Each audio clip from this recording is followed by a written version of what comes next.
ठीक ठीक हल हल हल हल बोलिए मदर महाराज की हो वक्रतुंड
गजराजन पहली तोला बनावत हो।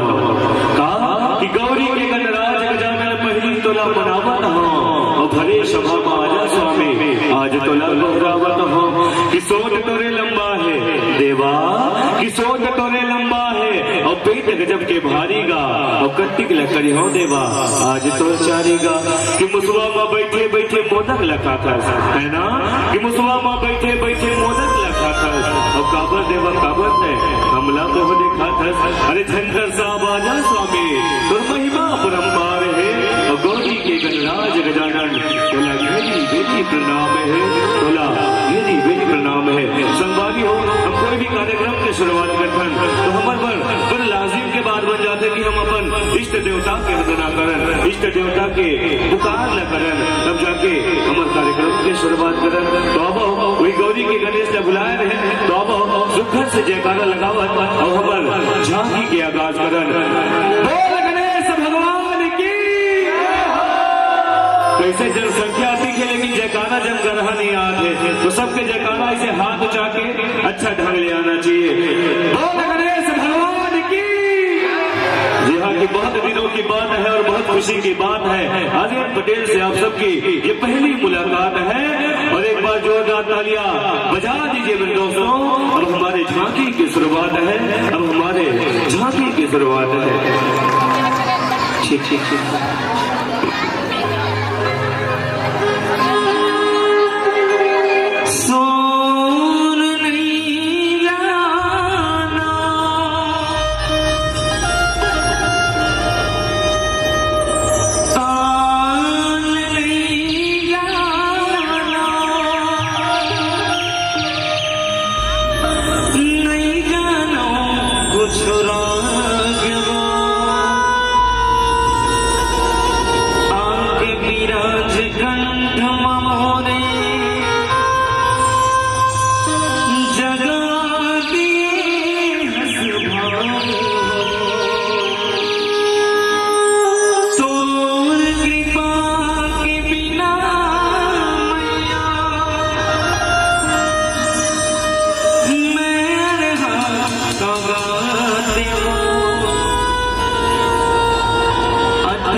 आगमन होना है तो बिल्कुल माता रानी के आगमन पर दोनों हाथ से उठाना है, जोरदार से कर लगना। चलिए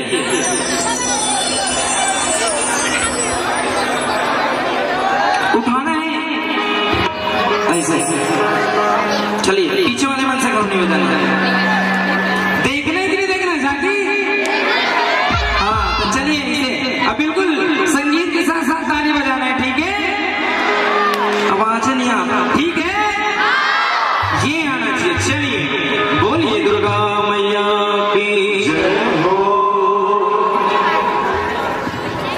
आगे परब नवरात्र के गाय धर्म ध्वजा लहराए हो।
कंकालिन मोरे माया वो। जय हो नारी। चंडालिन मोरे माया। विशेष निवेदन चाहूँ जेल माता मत होला मत आपन बिल्कुल अपन अपन जगह में बैठ के देखो है ना जेल आवाज माता वाला अपन हिसाब से नाचन दे। हाँ चलिए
बोलिए शिव शंकर महाराज की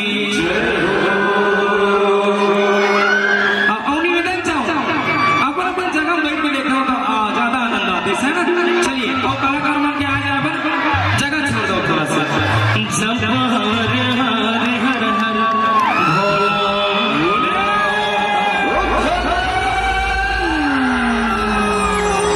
गुरु महादेव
कोशिश करेंगे सभी से हो जाए, सभी निवेदन है कि अपने अपने जगह पे बैठेंगे तो सभी को अच्छा दिखेगा, कार्यक्रम आनंद लेंगे। सभी से हो जाए सुन चाहिए गली के लिए अंदर जगह छोड़ देना।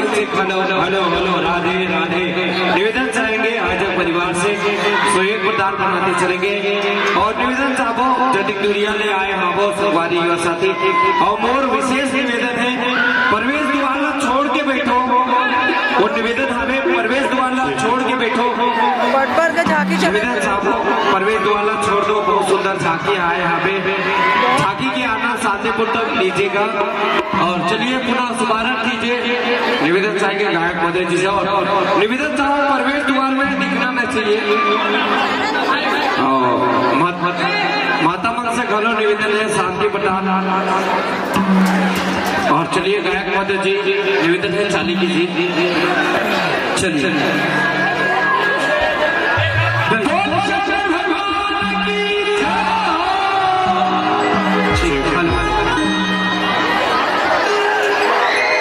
पैंट की बीट कम कर दो।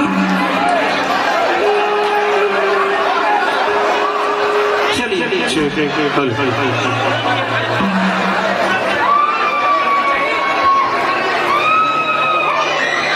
बोलिए भरिया बाबा की चलिए ये भूत बाबा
क्या बात है, जो भी दिल से पुकार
के वो समय जिन समय हम माता रानी के 9 दिन तक निरंतर सेवा लगाते, माता रानी के जस पत्रा लगा था सुमर सुमर के शंखा बेटा आज के अवतार था।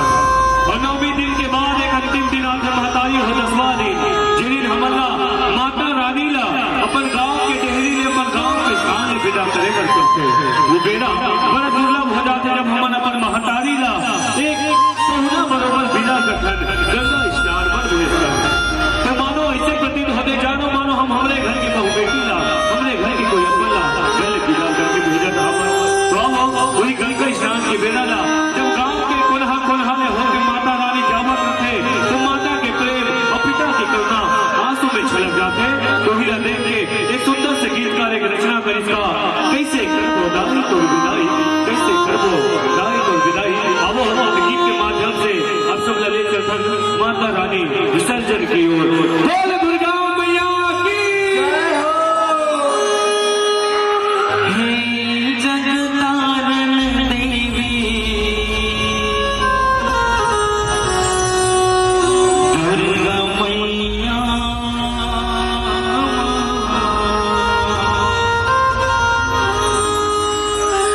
हे जगतारण देवी दुर्गा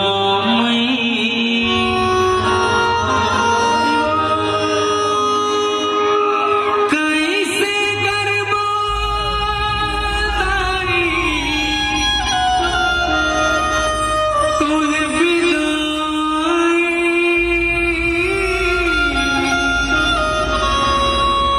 लागत हमें भारी कार लाई।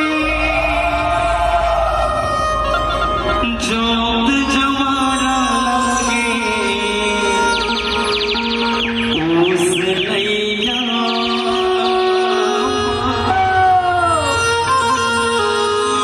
हे जगतारण देवी दुर्गा मैया। चलिए बहुत हृदय स्पर्शी गीत माता विदाई के बिल्कुल ध्यान से सुनो। चलिए और संगत करना है आप जब मुझे ठीक है अंतिम गीत है। चलिए ताली के साथ मीठा मीठा बोलिए जगतारण मैया की जय।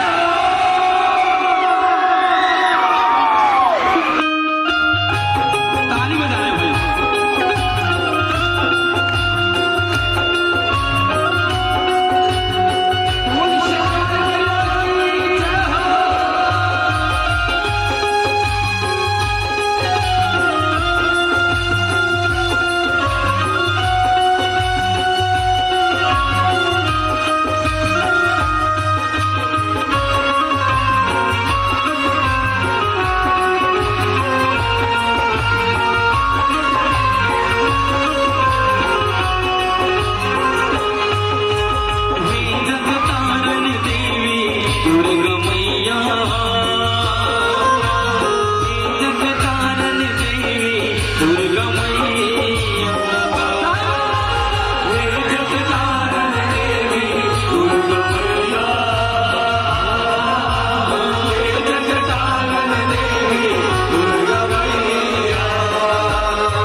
जगतारण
जब चला सकरी माँ